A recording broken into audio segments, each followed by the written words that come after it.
dari Bumi Kenyalang bersama Bu Mawin. Silakan. Baik, terima kasih Muhammad Shah Musa. Salam sejahtera dan salam hormat.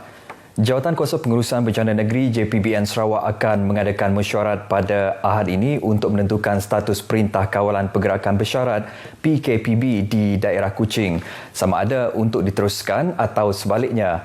Dalam satu kenyataan media, Timbalan Ketua Menteri Tan Sri Dato' Amar Dr. James Juman Masing selaku pemangku pengerusi JPBN Sarawak berkata, keputusan tersebut akan mengambil kira jumlah kes baharu untuk hari ini dan esok di daerah tersebut. 2 minggu PKPB daerah Kuching yang dikuatkuasakan pada 9 November lepas dijadualkan tamat pada Ahad ini. Tan Sri Dato' Amar Dr. James mengumumkan perkara tersebut semasa mempengerusikan mesyuarat bersama anggota-anggota JPBN di Kuching turut menekankan tentang keselamatan sempadan supaya memastikan tiada pendatang asing tanpa izin menyeberangi perbatasan negeri. Beliau dilantik sebagai pemangku pengerusi untuk menjalankan tugas sementara Timbalan Ketua Menteri Dato' Amar Douglas Sugambas yang kini sedang cuti sakit selama sebulan.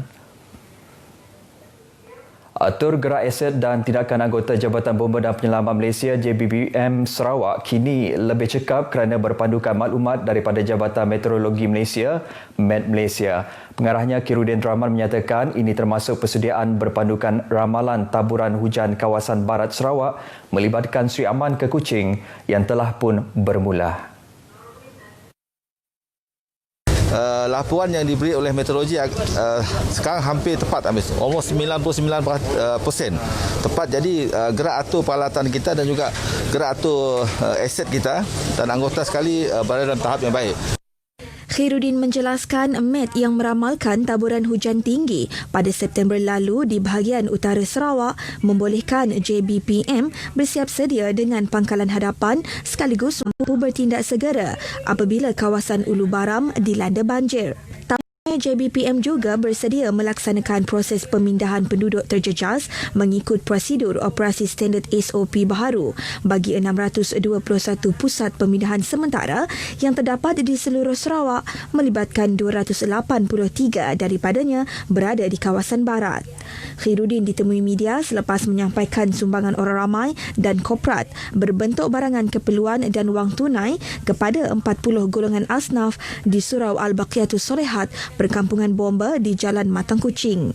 Terdahulu beliau turut menerima surat kebenaran solat Jumaat yang disampaikan oleh pegawai dari Jabatan Agama Islam Sarawak, JAIS, Ustaz Bahringkawi.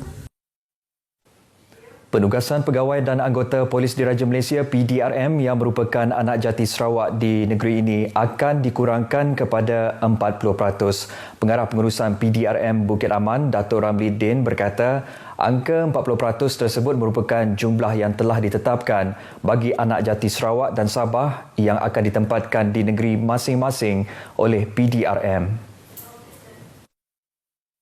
Jelas Datuk Ramli Din, pada masa ini perjawatan bagi anak Sarawak yang bertugas di Sarawak adalah melebihi 70%.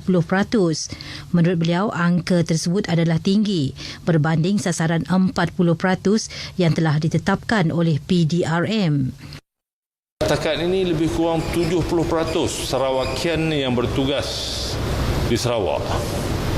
Yang mana angka ini adalah angka yang tinggi lah, ya. Jadi hasratnya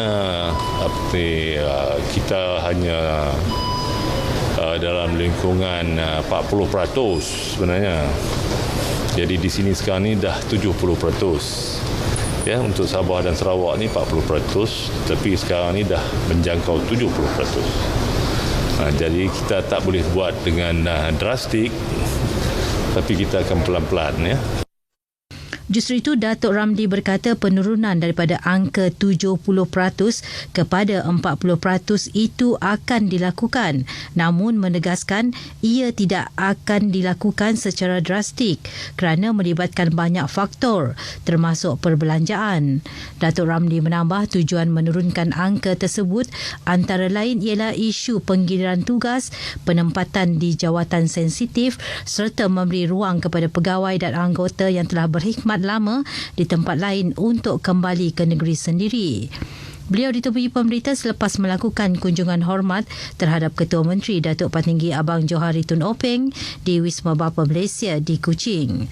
Datuk Ramli turut menjelaskan bahawa perjawatan merupakan antara isu-isu yang dibincangkan dalam pertemuan bersama Ketua Menteri.